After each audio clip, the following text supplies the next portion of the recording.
la prépa? J'avais cours rue Notre-Dame-des-Champs, dans les locaux de la Faco. Ouais. C'était quoi ton rythme de travail pour préparer Sciences Po? C'était un rythme de long terme. J'avais pas des heures fixes dans la semaine. Je me disais maintenant je bosse Sciences Po. C'est dès la première, j'avais commencé à y réfléchir et à bien bosser en première. Et du coup en terminale, j'ai suivi les cours du Parnasse. Ça m'a bien aidé. Donc au fil de l'année, je bossais et je m'y suis mis vraiment comme un forcené au mois de février, 2-3 semaines avant le concours, où là j'ai repris tout ce que j'avais, j'ai tout refiché, tout bien, mais j'avais déjà pas mal d'éléments appris, assimilés.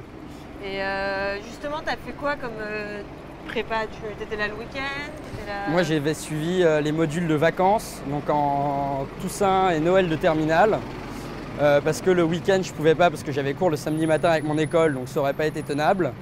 Mais donc voilà, le module de vacances était bien justement, une semaine on bossait avec la prépa et après je me reposais une semaine pour repartir d'attaque pour le lycée.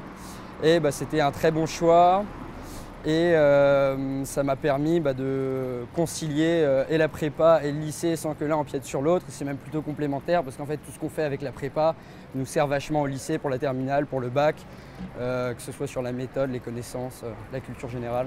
Et alors, t'es arrivé à trouver du temps pour toi un peu entre la prépa, les concours, J'arrivais, oui, tout à fait. Non, je sortais pas mal, des cafés, des expos, du sport.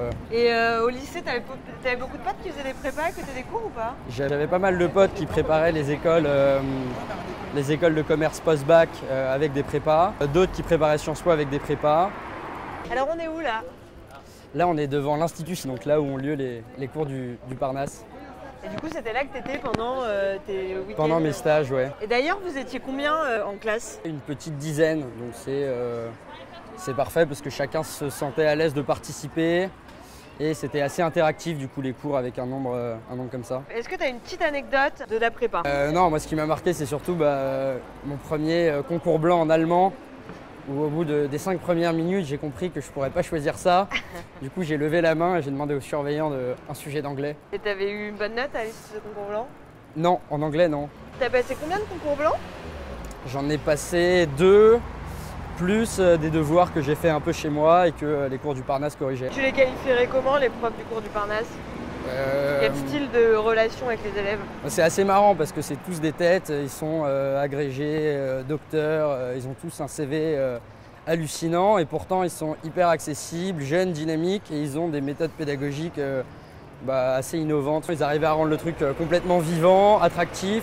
Et du coup, on était content de suivre ça et c'était beaucoup basé sur la participation. Est-ce que tu t'es fait des potes à la prépa? Je me suis fait des potes, ouais. Mais comme je suis resté moi en stage de vacances, c'était pas forcément les mêmes entre mon premier et mon deuxième stage, mais ouais, je me suis fait quelques amis et dont certains sont à Sciences Po aujourd'hui avec moi. Est-ce que tu penses que tu aurais aussi bien réussi sans avoir fait une prépa? Peut-être, je sais pas. Je pense que c'est pas obligatoire de faire une prépa.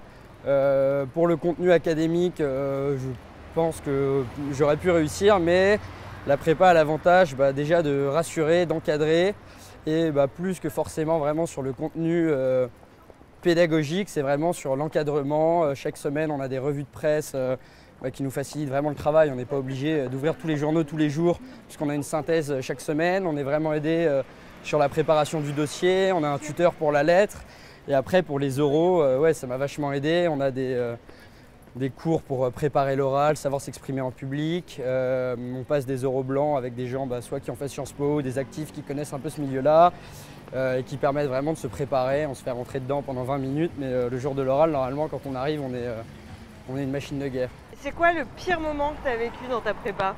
Sans doute le mois de janvier, le contre-coup, après les vacances de Noël, reprendre à bosser avec le concours qui arrivait dans un mois, c'était un peu dur de s'y mettre et de se motiver. Il y en a si peu des admissibles sur dossier qu'en fait la norme c'est vraiment de passer le concours et que les autres sont hors norme. Et est-ce qu'une prépa privée c'est que pour les fils à papa? C'est un peu l'image que j'avais au début. En fait c'était pas du tout le cas parce qu'il y avait des gens qui venaient d'horizons tout à fait différents. T'habites où par rapport à la prépa?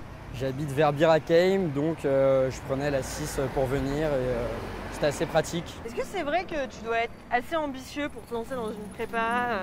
Ambitieux, je sais pas, mais en tout cas, il faut être motivé et il faut avoir envie de le faire. Et de toute manière, une fois qu'on y est, on a généralement envie de le faire et les profs donnent envie et motivent les élèves.